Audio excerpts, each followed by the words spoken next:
You introduced him to Janis Joplin and he introduced you to... But Billie it was interesting. Eilish, 21 Yeah, Billie Pilots. Eilish, yes. He brings a work ethic which is unbelievably professional. That's Shah. And the coach Trevor Bayliss closed the doors and he says, the whole world wants to speak to you guys. Hi, my name is Jayakumar Hariharan. I'm an executive coach, speaker, and author. Stories That Shift is a series of intimate conversations with CXOs and practitioners of various disciplines about what makes them tick. Stories are not what we say, stories are who we are. And I have probably one of the best storytellers I have met as a guest in this pod, Joy Bhattacharjya, CEO of Prime Volleyball League. Joy, welcome to the show. Fantastic being here, Jay. It's absolutely fantastic. It's been a long time. It's been a while. It's I almost thought I got you on the guest so that we could jab about old times. But I'm also curious about what's keeping you busy the last 6 months. What are the various things that you're up to these days? So I try every year to do something that really scares me or makes me uncomfortable. Last year it was a tattoo. This year I run a lot, but I've started doing something called functional fitness with this gentleman called Bhattacharjya, who's a former cricketer. So that's scary and uncomfortable, but it's fun because it's doing something new. And I'm also working on this. Basically, the Prime Volleyball League is there. This year we've managed to get the rights to the World Club Championships, which is happening in India. Other than that, I work as an analyst for CricBuzz. I write some columns on the side. And I forgot to tell you, I've also doing a cricket book this year, which is coming out, which is called The Great Indian Cricket Circus. Lovely. So yeah, I keep myself entertained, as they say. I'm sure you've dropped off a couple of other things that you do, but we'll circle back to that as we come by. Fairly giddy with the number of things that you have on your plate. Quite a while ago, I read a term which is a slasher or a multi-hyphenate. I think you fit both those, perfectly. But what a raconteur! Yeah. I mean, I still fondly recall the time that we used to spend time together, and I would always get regaled by your stories one-on-one. And now that I read you on Twitter and all your social media posts, beautiful. What great storytelling ability! How did this come about? I think, thank you so much. I think what happens is the great part of telling a story, and if you really have it in use, you're not telling it because people are going to like it. You're telling it because you can't help yourself from telling it. Beautiful. You need to tell it. It needs to come out of you. And therefore, I was lucky enough that what happened was that, as you notice, I've got a bit of what we call a portfolio career. Mm-hmm. And in 2008, I was with the Kolkata Knight Riders. And that Knight Riders head office is in Mumbai. The operations are in Kolkata, but I'm in Delhi. So that meant a lot of time I'm working alone by myself. So what happened was, for me, social media was the way to stay connected, and in those days, early days of Facebook, Twitter, it was the way to get across to people or to almost talk to people who I can't talk to on a regular basis. And that's when I started writing. And also at that time was a increasingly difficult journey that my father was working. My mom had Alzheimer's, and he was finally putting down his experiences of Alzheimer's. And Ma's situation was a bit better, as in the sense that she was more peaceful. The stage of a lot of agitation had passed. So I was also really enjoying hearing my father's stories, and a lot of my stories are stories about his life and what he did. And that's what kept me. So those two twin things, just that time with my father and, opportunity, and the fact that I was alone for a long time working off a desk, and I felt the need to reach to people. No, I think I have, just like so many other people, I've experienced a slice of what you've gone through and what your experiences were, with that complete brand of joy, fun, in all the communication, but very, very deep and poignant as well at various points. Amazing. But what wins would you like to celebrate about stuff that has happened to you personally, professionally? Getting a tattoo is wonderful. Working on your upper body is great. Do you do weights, or is it... Functional patterns mostly involves stretch bands, stuff like that, resistance bands. Got it. It's similar. I mean, you could do weights. I prefer resistance bands because I'm so clumsy. I'll drop something on my face. That's the truth of it. So I always worry about that.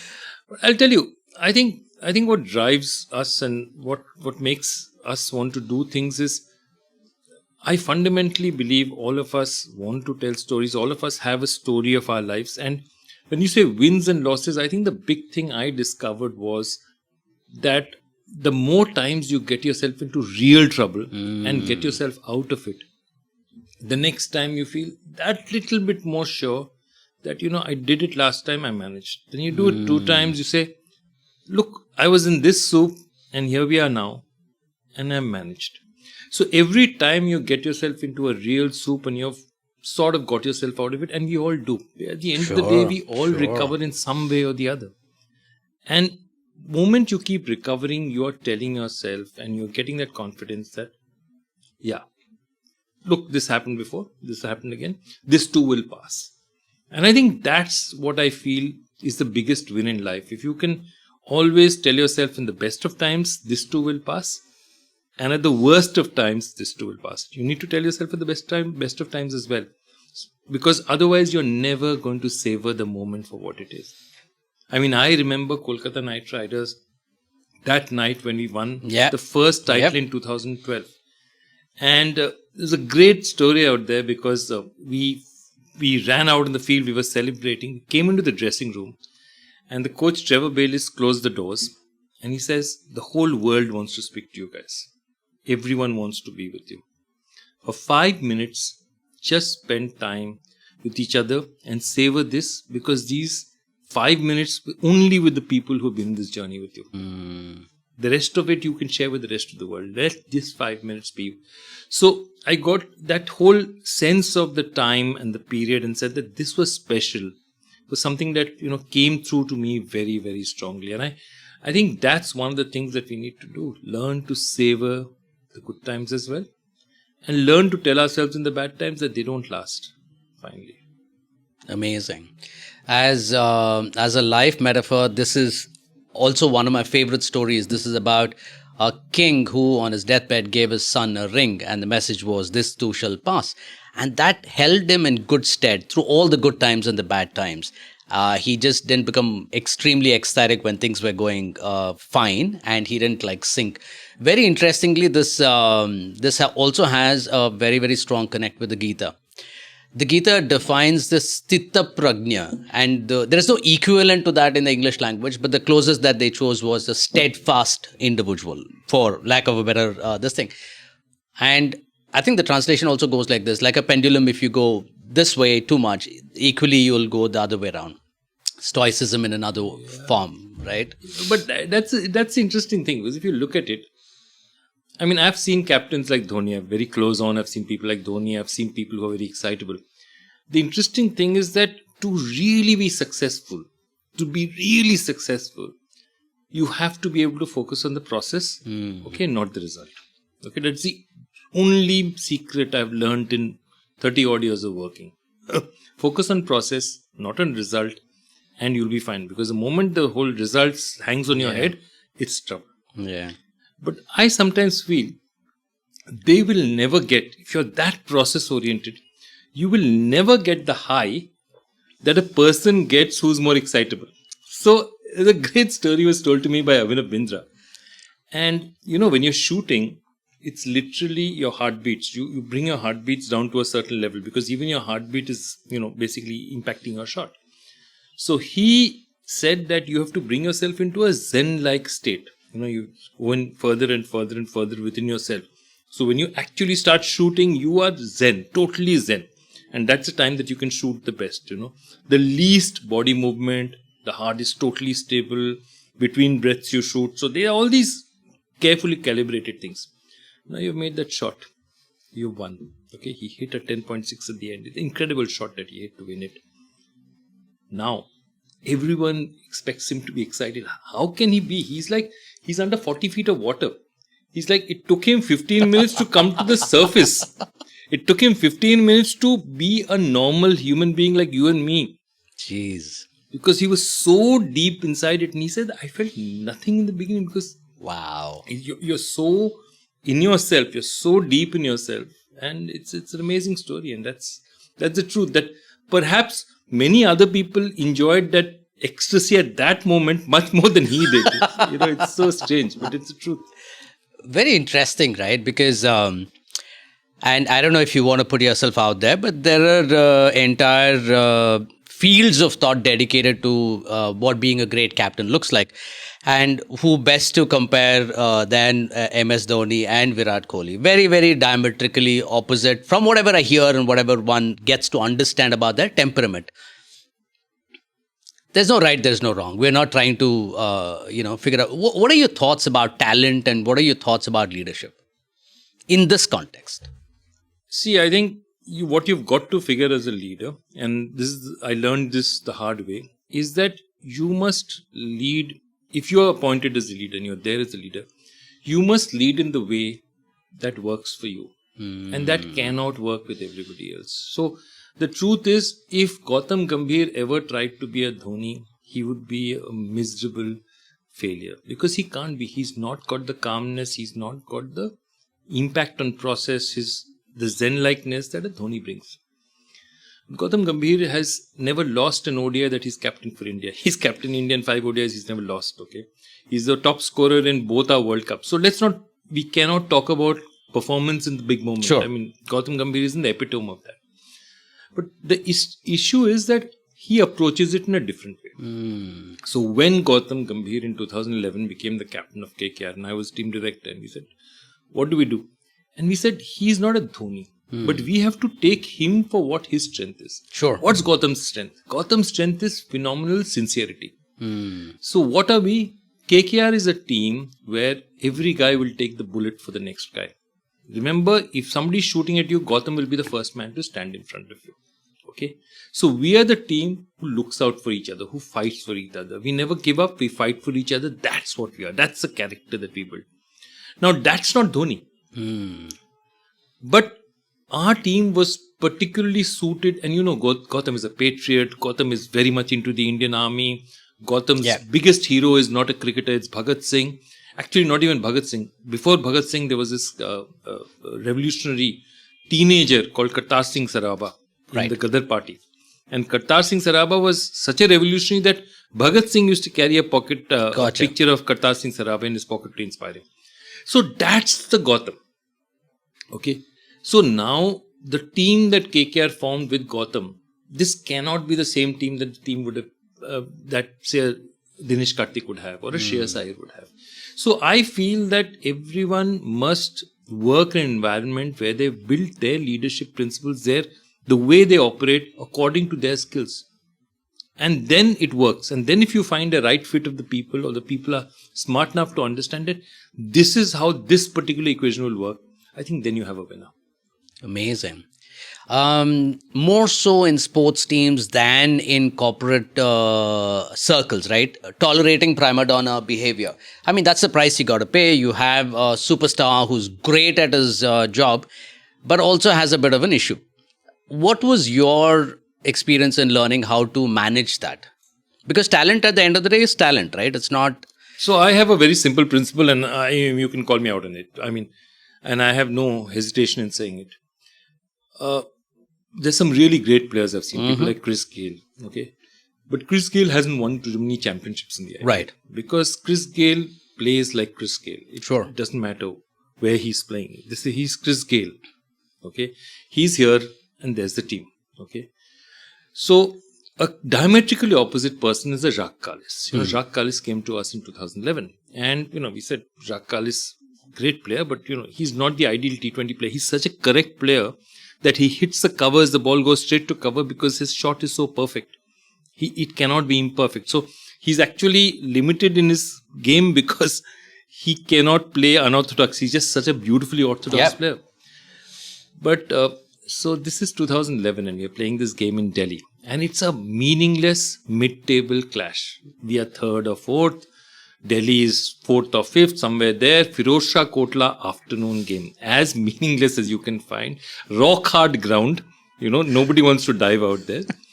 Jacques Kallis batted, didn't make too many runs. I think he made 12 runs or something. Bowled 2 overs, got hit for 17, 18 runs. Match is meandering on towards the end. It gets tight. Rukh Kallis is fielding in the boundary. Deep square leg, deep third man, depending on which side the ball is going to. As in, we with left-hander or right-hander.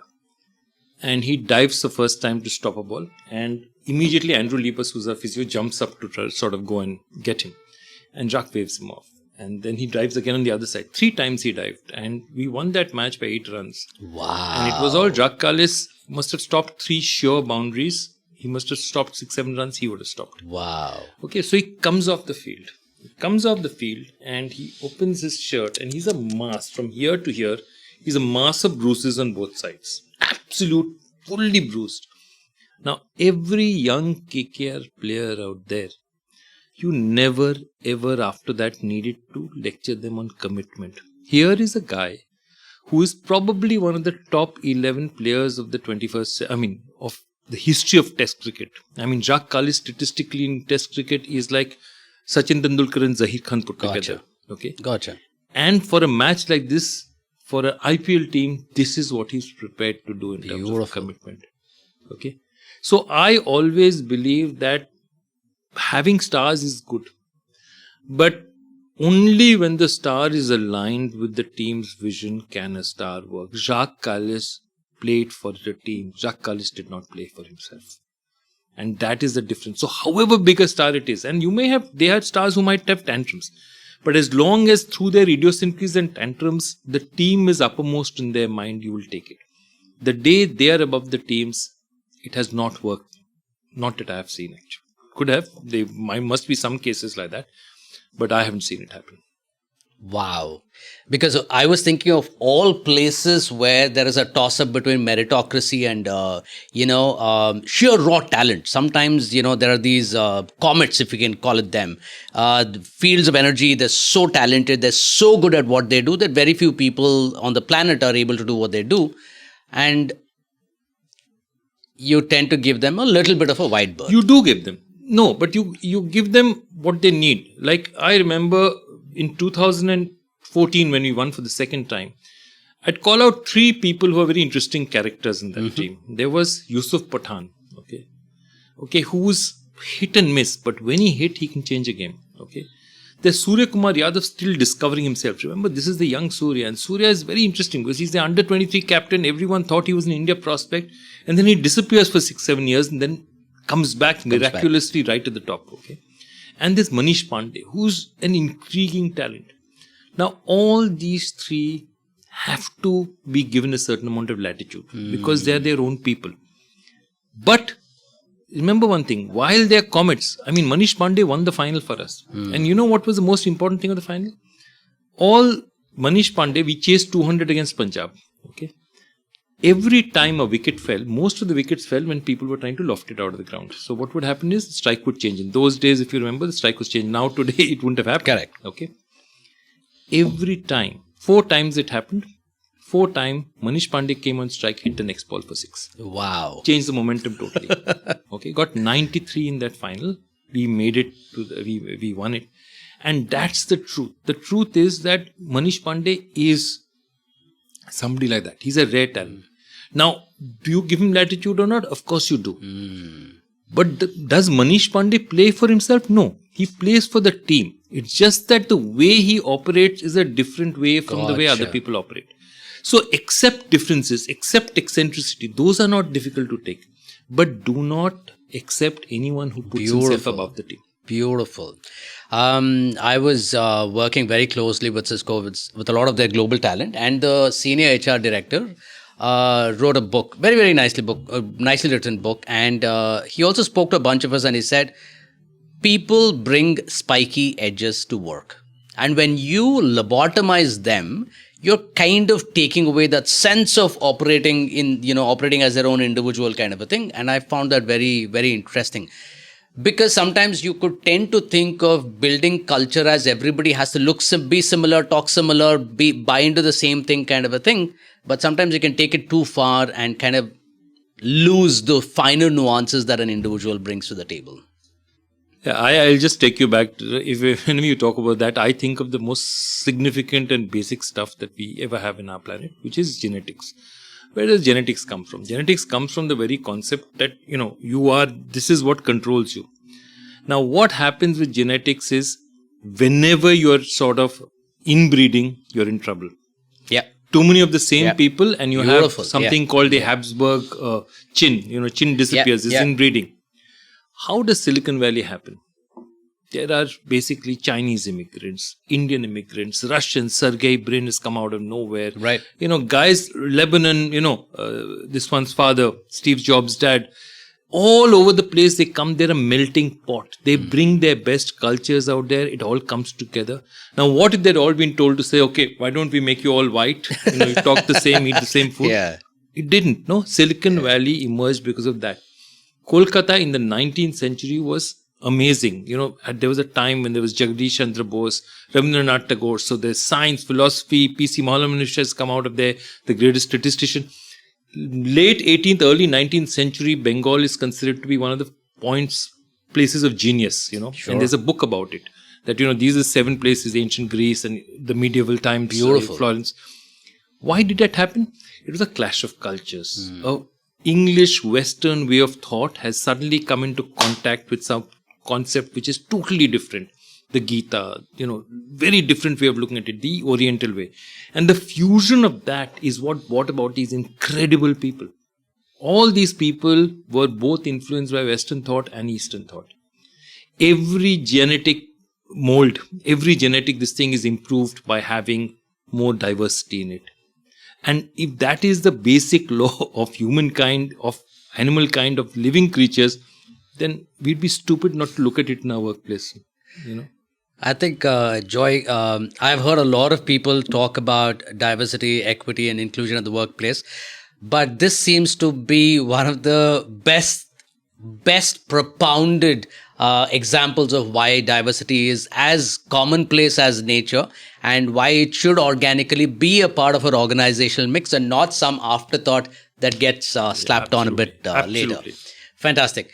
Also, a few questions about the owner of KKR when you were there, and amazingly fascinating person, and whatever I've seen in interviews and all that, I still remember there was this very sassy, one of the wittiest actors that I've ever seen, and there was a journalist who was asking, when are you going to make better movies?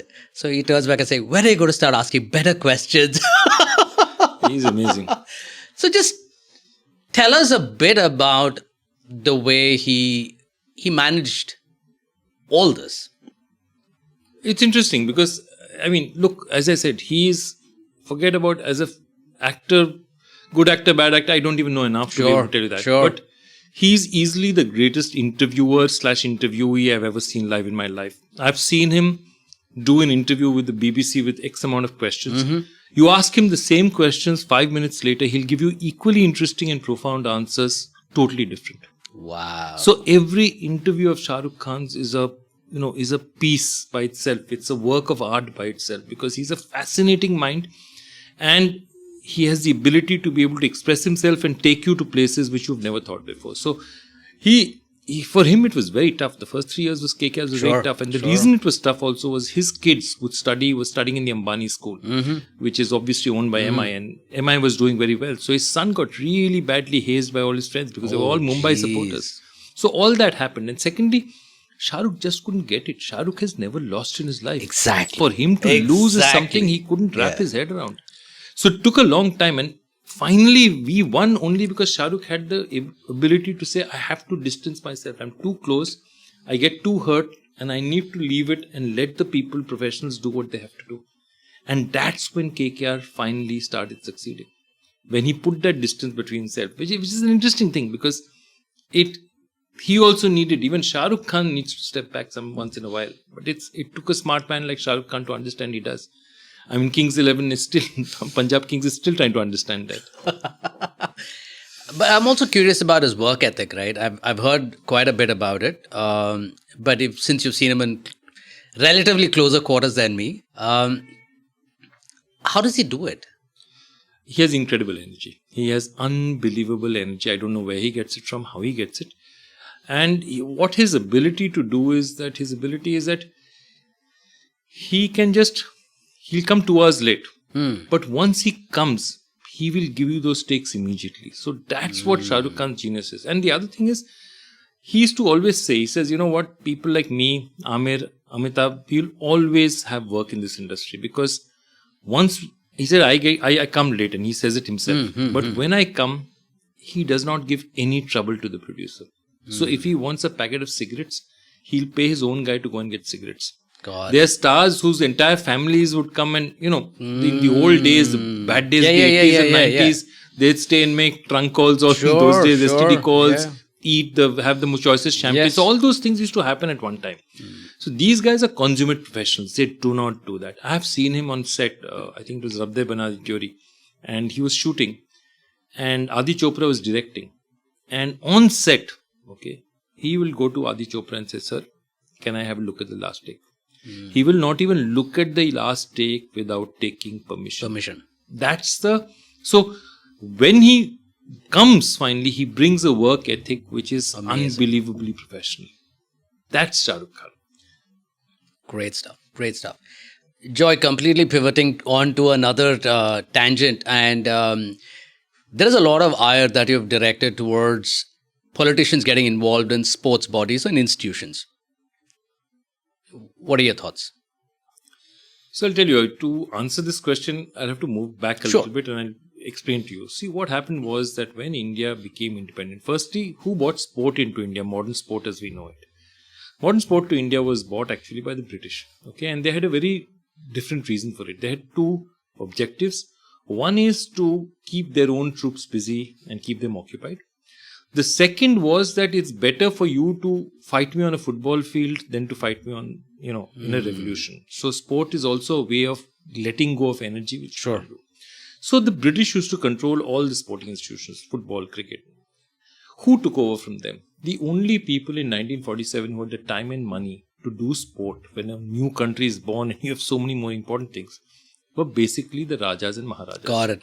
So they took over. Raja of Kapurthala, which is why you see Santosh trophies, Maharaja of Santosh, Maharaja of Patiala gives the Ranji trophy. All these are Rajas, Karni Singh, Randhir Singh, shooting, polo, everything. Interesting. I've thought about it all the time, but I've never got an answer. Maharaja of Vizianagaram, all of them.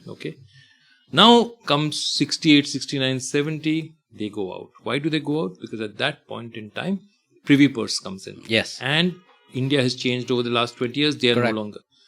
And who takes over for them? This is the place where the politician/bureaucrat gets in. And they got in for very many things. Because one of the things was, in those days, India had very little foreign exchange. So I can tell you, if you tried to go abroad in the 70s, you had your limit of buying foreign exchange was $20. I was thinking 12, but something like that. If you can't do that, the only way you can go for foreign trips is if the government sanctions foreign exchange. Gotcha. So a lot of these became basically journeys, trips, junkets for all these guys. And from that onward, they got their families in, they put their relatives in, they put everyone in. So every institution like that has been tarred. All these people have come in, and most of them have no ability to run the sport. Gotcha. And you had I know one particular gentleman, I can tell you, who became the president of the Indian Archery Association when the 71 war had not happened. It happened in December 71. So at that time, he became the head of the Archery Federation.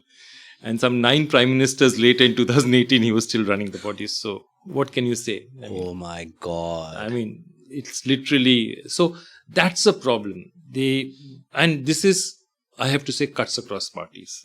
Of course. Congress is guilty, the BJP is guilty, all of them are guilty, because it's the individual taking advantage of a post that they really don't have the ability to run. And that's the truth of it. And the biggest, dirtiest word in Indian sport is the word honorary. Take away that word. I'd say, please don't work honorary. Please take money. But if you take money, you are accountable to the system. You're accountable to it. The moment you're honorary, there is lack of accountability. And this is a long-standing battle. I've taken it on with the Volleyball Federation and we've won significantly now. Lots has changed out there. But this is something Indian sport needs to have. Definitely. We need to really change the way we do things. I think, Joy, kudos to you, because that was ultimate speaking truth to power. Because you took on some pretty high powers and you took them to the court and Yeah, you we took them to the court and we won. And the reason, not only that we win, we launched a volleyball league. Let me tell you a story. There's a player called Lavmeet Kataria. Okay. In 2015, Lavmeet Kataria is a young top player in India. He's a blocker. He's 6 feet 6 inches tall, doing very well. The South Asian Games are held at Guwahati. He's the best blocker in the South Asian Games, riding high. He's a judged best blocker. He gets a visit a month or two later from the head of the federation. And so this is the blue-eyed boy of Indian volleyball at that point in time. And the gentleman says that I have a very... And this is, they both belong to the same part, same state in India. I have a wonderful match for you, my daughter. And at that point in time, this gentleman says that this is a bit early and I want to take time, and tries to put it off as nicely as he can. Anyway, story goes on that after 7 days later, he goes to play in the district tournament just to get ready for the nationals. And he sees his name is not there in the list of the nationals. So he says that my name is not in the nationals list. How is it possible? So they said that we've been asked to cut your name from the list of the players playing in the state for the nationals. So he goes to the next state and he says that, if these guys not going to take it, the next state, Haryana, will take me. Sure. So he goes to Haryana and they say, wow, fantastic, you're going to play for us, great. They call him up a day later and said that we've been told that if we put your name in our team list, our team will be scratched from the nationals. He goes back. He says, I want to play in the district tournament. So he goes to try and play in the district tournament. The district guys come to him and say, sir, our team will be cancelled if your name is there. Please don't do it. So for 6 years, Lavmeet Kataria was practicing literally by himself or with kids who... Oh, God. An India player. Okay. Out in the wilderness. An India player overnight couldn't play for his district. When the Prime Volleyball League came, he met us and he said, sir, give us 6 months to be fit. We said, look, we can't choose you. There's an auction. Teams will choose. So anyway, the Bangalore Torpedoes chose him.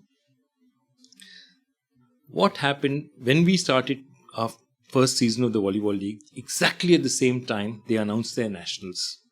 Okay.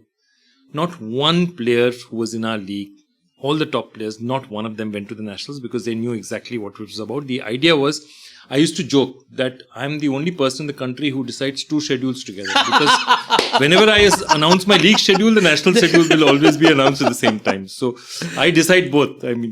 So anyway, the story is that same gentleman gets his friend or sort of functionary to call up Lavmeet Kataria and tells him that आप भुवनेश्वर का आपका ticket ready है, भुवनेश्वर आ जाइए, वहाँ से Indian team Asian games के लिए उसका भी आपका नाम ऑलरेडी लिखा है और आप सोचिए मत, बस आप वो फ्लाइट पकड़ कर आ जाइए. And he sort of smiled and he said that मैं अभी 2 दिन पहले तो मैं डिस्ट्रिक्ट टीम खेलने का लायक नहीं था, आप मुझे इंडियन टीम में डाल दिया सीधा.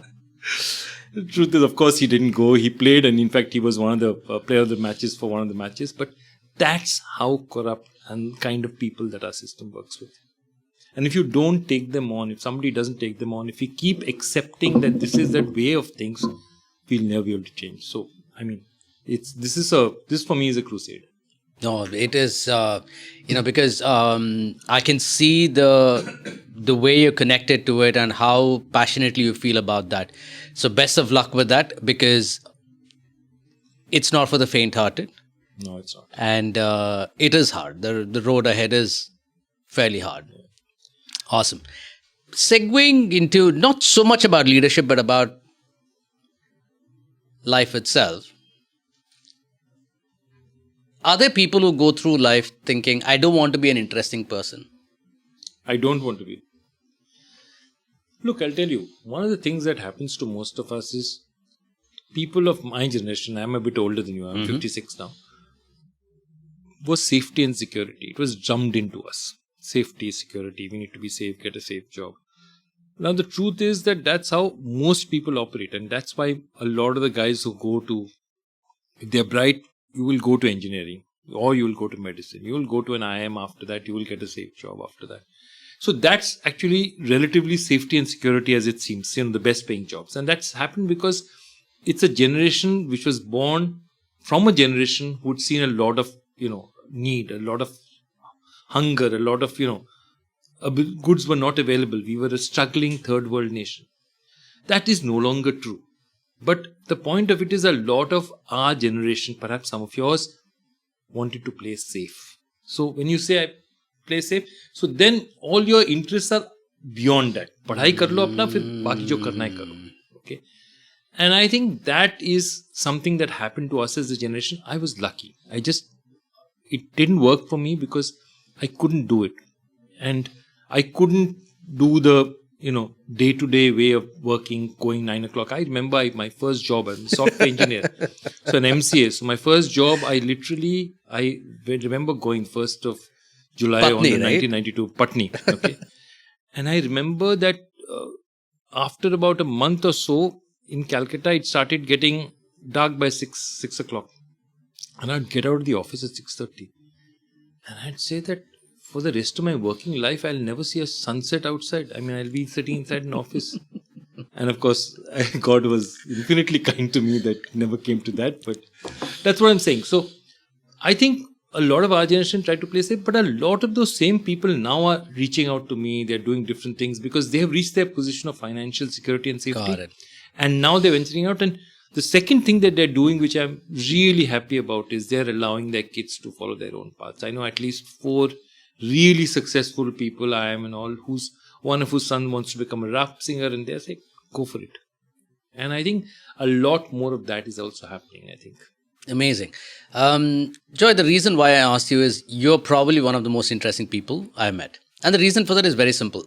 The amount of wisdom you've gathered over the years, you're open to multiple influences, you've read a lot of books, you've gracefully listened to differing viewpoints, and so on and so forth, right? What comes in the way of people becoming like that? Not you necessarily, but I'm saying what comes in the way? Why can't there be other people who seek out knowledge and wisdom and learning and grace with the passion that you have? Thank you. I mean, it's difficult to answer that question. I think one of the things is we get far too many times we get into positions. So for example, in India, we don't have news. What we actually have is opinion. At 9 o'clock, somebody gives you an opinion on something and you want to watch it because you either totally agree with him or you disagree and you want somebody to tell him that you disagree. And so you're spending a lot of your time watching people arguing with each other. Okay. And one of the best things I've done is I have not watched news for the last 15 years of my life. Very, very sane habit. So I've just totally stopped watching news, and I believe that anyway, that's not news. It's not telling me what I need. It's entertainment. Yeah. It's entertainment and it's opinion, Sure. in which it no way constitutes news. So I feel that is one of the things that people spend a lot of time deciding other people's stances on what should be right and what should be wrong. And I think as you get older, you start getting calcified into these harder and harder stances. Your stances. I am this and he's that. And these stances become more and more, like silos from each other. And I think one of the things that says, just keep exposing yourself to experiences that you don't. Okay. I'll give you a very good example. I love rock music because when I was in college, that was a thing. It was the music of the 60s and 70s, Floyd, the Beatles, Rolling Stones, everything, everybody. Okay. Now my son, into last 3-4 years, has made me listen to 21 Pilots, new bands. Okay. And I love them. And my point is, I have to. If I'm going to turn around and... So I tell him once in a while, hey, listen to one of this. You like that? Why don't you try and listen to this? And he likes it once in a while. And he says, but Dad, you should listen to this as well. I remember you talking about, you introduced him to Janis Joplin and he introduced you to, I think, who was that? I forget the name of the singer. But Billie it was interesting. Eilish, 21 Yeah, Pilots. Billie Eilish, yes. Yeah. It was interesting to see his take on Janis Joplin. Yeah. And you could look at him the way he looked at Billie Eilish, right? Amazing. Yeah, so that's one of the things that try and meet different people. Otherwise, we really get set into these friends, the same conversation, the same jokes. Not a bad thing. There's a time for familiarity as well, but there's a time to break that as well. If you haven't go to a Nizamuddin Dargah and listen to the performance in the evening. Beautiful. Go to somewhere else. I mean, break those things and you're better off, because every time I do something different, I feel profoundly richer. And Amazing. It again goes back to that same concept I talked to you about, genetics and diversity. I mean, homogeneity is not how nature intended us. I mean, that's fundamental. If homogeneity, then we'd have one species on this planet. Right. Yeah. We have 30,000 species of bugs. I mean, what are we talking? Amazing. A slightly different thought, but this is about retirement in life. So again, from your generation, from my generation, I think even a generation later, the popular concept was, let me work hard, let me make lots of money, and then I'll sip on a beach and drink endless cups of, cocktails and Mai Tais and whatever. Now that you are where you are, what are your thoughts on a great life design? What would like a good life look like? So first and foremost, I genuinely believe we all live in a bubble. In the sense that it's a bubble that so easily gets pricked. One accident, something happens, everything changes immediately. It changes abruptly. So I plan myself not more than 6 months ahead. Okay. I try and put away as much as I can. I'm not stupid about spending. But nor am I ever waiting for that one day to come. There's this man much wiser than both of us called John Lennon, who said that life is what happens to you when you're busy making other plans. Yeah. So I don't intend that to happen to me. I'm not making plans anything beyond 6 months.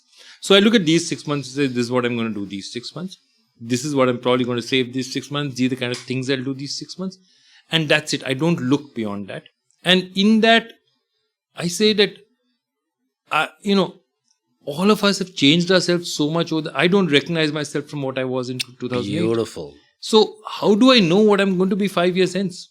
It doesn't, I really don't know it. I could be much worse off. I could be much better off. I could be a totally different person.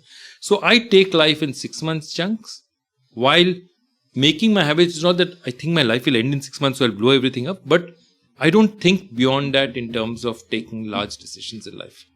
Amazing. Often seen diametrically opposite, but I think there is a time and place for both.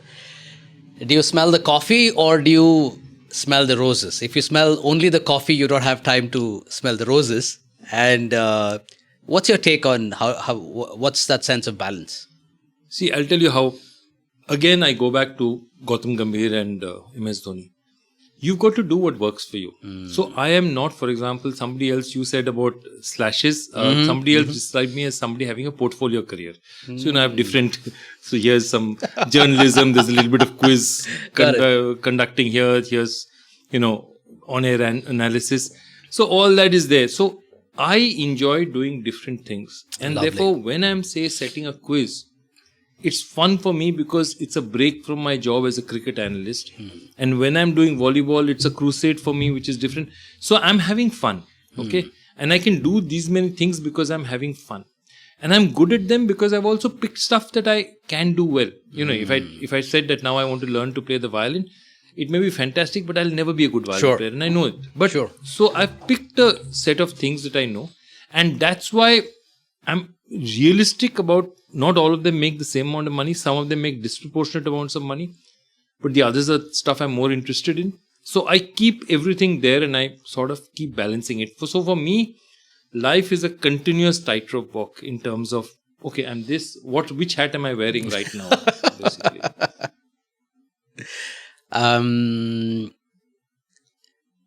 A strong work ethic, has it become a bit of a pejorative term these days, especially with a multi-generational workforce? And the reason for this is, while it's celebrated a lot in sport, the work ethic of a Sachin versus a Kambli, the work ethic of a Michael Jordan, the work ethic of a Kobe Bryant, why does the work ethic at the workplace suddenly become a, for lack of a better word, a pejorative term these days? Look, in my opinion, it shouldn't be a pejorative term. The only thing that I have a problem with in terms of work ethic is organizations that stress things that are not important. So, for example, I used to say you walk into office whatever time, you walk out whatever time. It really doesn't matter to me. This has to be done. Gotcha. For me, hours in the office is similar. Doesn't equal, yeah. For me, it's simply the same as writing an examination and saying, I studied 23 hours. What difference does it make? What really matters is the answers I wrote. Right. So the amount of hours I study doesn't matter. So my only thing is that keep people, and again, some people will sit for 11 hours and do that job. Some people will do it in 2.5 hours. Look, now if I'm going to be stupid and say that let me put more work because he can do it in 2.5 hours. Which so often happens. It doesn't work because that person needs to do other things in other times so that he can deliver this, he or she can deliver this in 2.5 hours. And that's one of the things we have a problem with. You take this. And the other thing I, for example, really, really find funny in conventional HR terms is the term exceeds expectations. Okay? Let me tell you. Year 1, I don't know this person. I've said, these are your targets, you exceed expectations. Now, after that, year 2 onwards, if I have not understood you, either I am a fool or you're fooling me every year. How can you exceed expectations year after year? It does not make sense. So these terms like this, I have a real issue with. So this whole grading curve and all that. And I remember the first time I came on all this was National Geographic. And I thought it was a load of rubbish. 15 years on, I've changed my mind. It's a bloody load of rubbish. So this is very, very Jack Welchian, and this is a GE, leading the thing in terms of the bell curve and all that. And interestingly, while Jack's style of leadership was very, very symptomatic of those times, the image of leadership or the idea of leadership has also changed pretty much like life, right? I mean, we've changed, evolved, gender norms. There's so much of change that is afoot. And for somebody to come back from the 90s and say, this is what great leadership looks like is very, very dumb. Yeah. In your idea of dealing with various organizations, managing a sports body and dealing with other things, there are some elements that might stick out at you saying that, that's what great leadership looks like. Walk me through some of those ideas. One is, one of the great things of great leadership is the ability to be able to take a very diverse set of opinions and people in a room and still have them work effectively with each other. It really, really is difficult to do. Okay. And I think people who do that well are really talented people because it's interesting because it requires enough empathy to be able to understand the other's position, but not to totally give into that position also.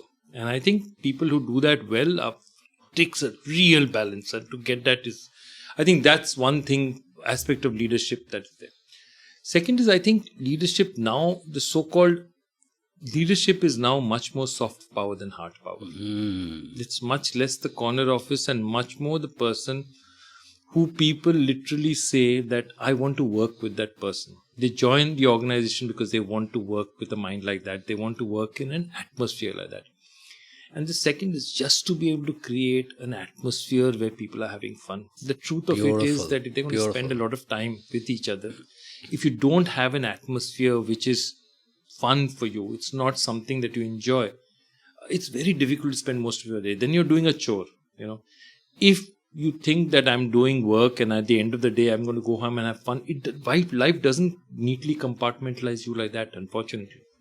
And that's one thing I believe, that people, whenever we've had great atmospheres, I know when people when we do prime volleyball, we're a small group of people who during a season swells into 100 odd people. Yeah. But every year for those 100 odd people, every year we get 300 people, 400 people who want to join because their friends have told them this is a fun place to work. This is an atmosphere where you'll enjoy working. And that today is a far more potent factor than it ever was even 10 years back. Beautiful. I remember quipping about, I can't tell you which organization, but there was an executive floor and I was asking somebody, is the requirement to work in this executive floor that a cactus is permanently lobbed in your backside so you can't smile at all? And I was just stuck at the doors, non-smiling, non-happy, faces around. Yeah. And then you'll see people who are saying that, I have hard power. And I've seen every person who had real hard power and wielded that hard power, the day they retired became totally irrelevant. Completely. And it took them a long time to understand that यार बंदे लोग तुझे सलाम नहीं ठोक रहे थे, वो आपके सीट पे ठोक रहे थे. You mistook yourself for the chair. Okay. And now you are not in that chair anymore. You suddenly they say, why are they not? So this is great story. This guy who took over from me as head of production of ESPN Star Sports. And he was notorious for treating people badly. And he was notorious for not taking people's calls. Okay. And one day he turns on and tells, he left the organization and then sort of tried to set up his own stuff. And then he tried to call people. And they wouldn't take his call. And he very incredulously called somebody and said, yaar, mera call nahi le rahe.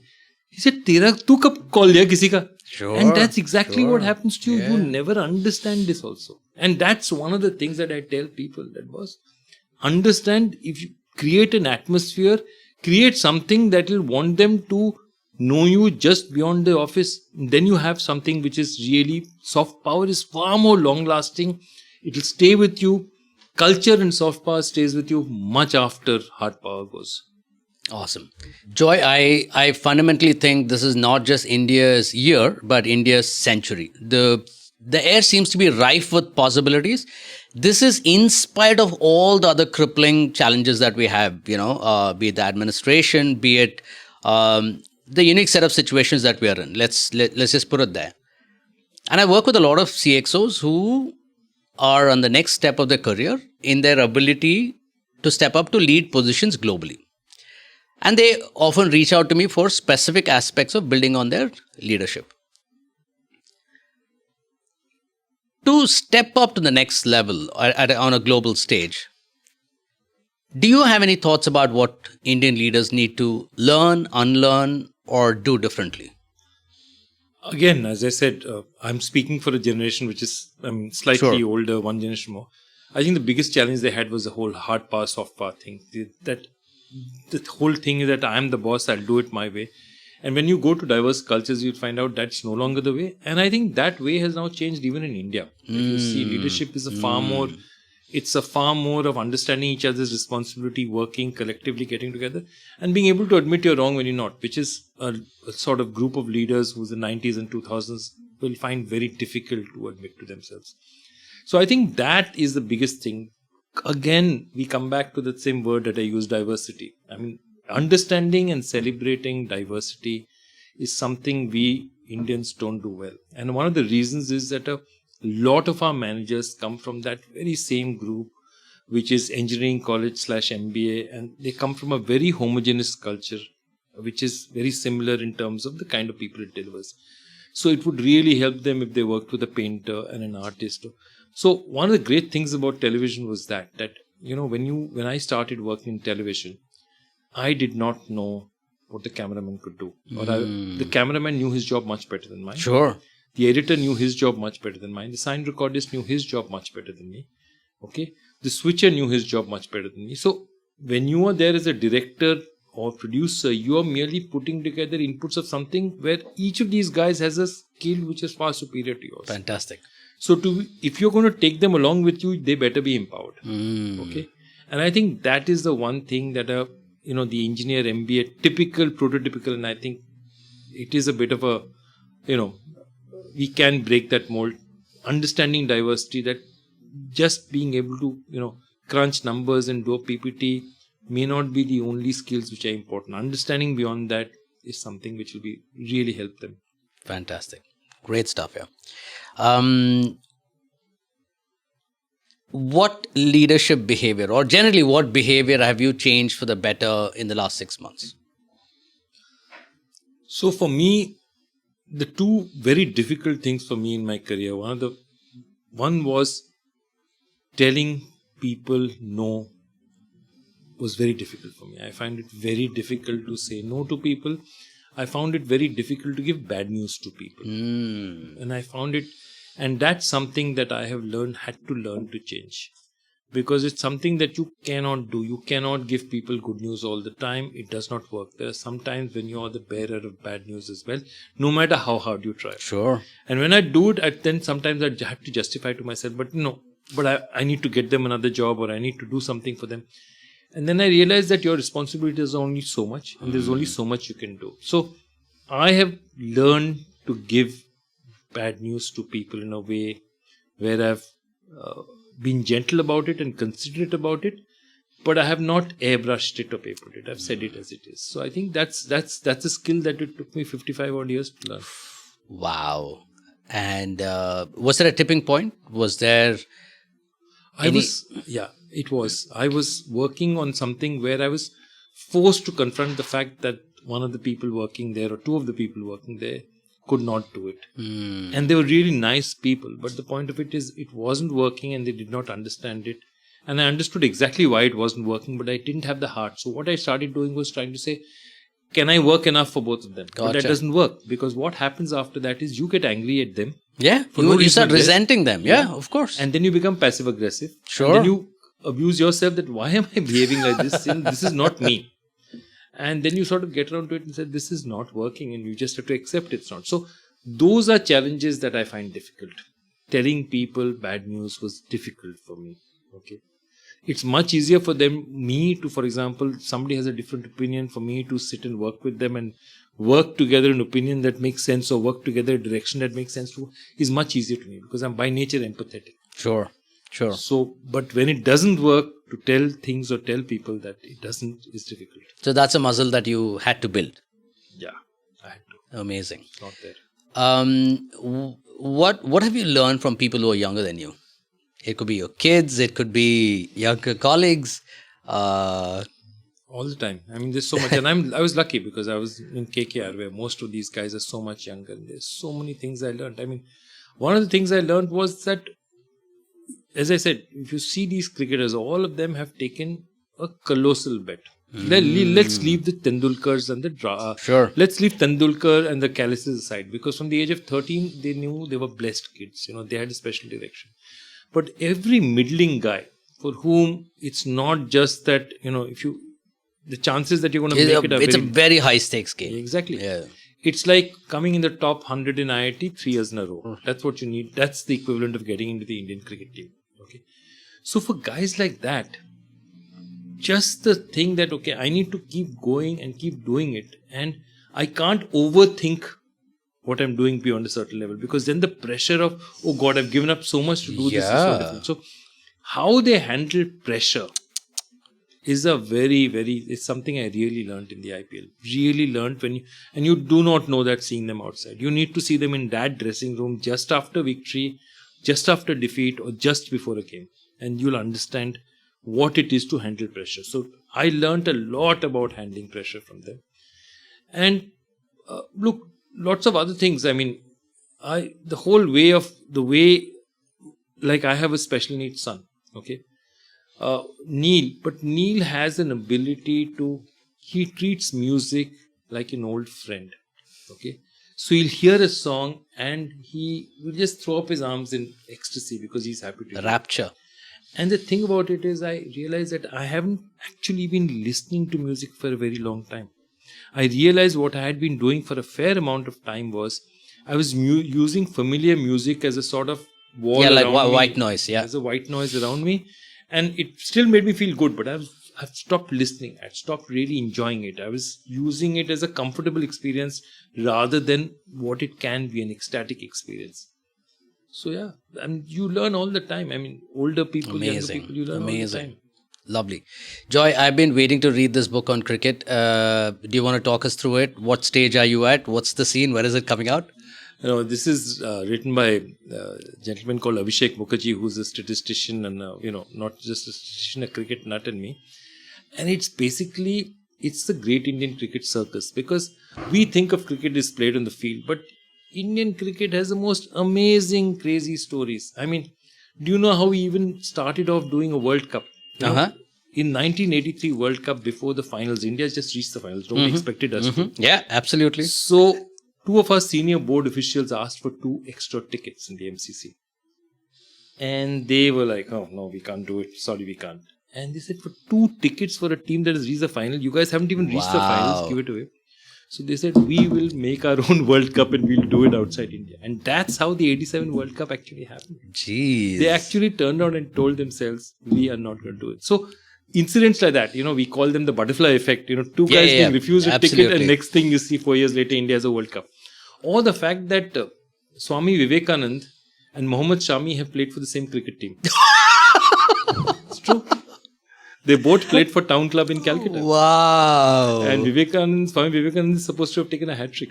So, Jeez. I mean, there are things about Indian cricket that you don't. It's called the Great Indian Cricket Circus. It is just full of stories like Beautiful. this. It's just all the fun things. You know, one of our top cricketers was actually one of India's leading fingerprint experts. Okay. Go figure. Yeah, go figure. We had a player, Ashok Gandotra, who's played for India, who was born in South America. He's the only Indian born in South America. So you have players all over the place. You have Asif Iqbal, who's a Pakistan captain, who was born and brought up in Hyderabad in India and left only 15 years after he was born. I mean, he went much later to Pakistan, became Pakistan captain. Jeez. So there's so many such stories in Indian cricket. So what we've got is it's just one fat, juicy book. Lovely. With all these fun stories. Amazing. How many words? How many pages? Where are you at? When is it coming out? We're done. Okay. We're done. The book is in. Ashwin has very kindly given a forward. What you don't know is that I remember Ashwin was a top quizzer himself. Wow. And he was really, he was broken-hearted because his school, PSBB, is one of the top quiz teams in the country. Two people made it to our ESPN school quiz in 2002. He was the third person. So he was heartbroken then. And he often told Harsha about it. He said, I was almost there. I just missed by a point. So Ashwin has written a foreword. Harsha has given a very kind blurb. But yeah, this book is it's just all the stories that we have in Indian cricket. We just put it down there and said, yeah, here's one book. Amazing. Joy, knowing you and knowing your passion. Obviously, it'll come through all these pages. Wish you best of luck, my friend. And I hope to see you again in our next leg. Thank you so much. It's been a pleasure being here. Thank you so much.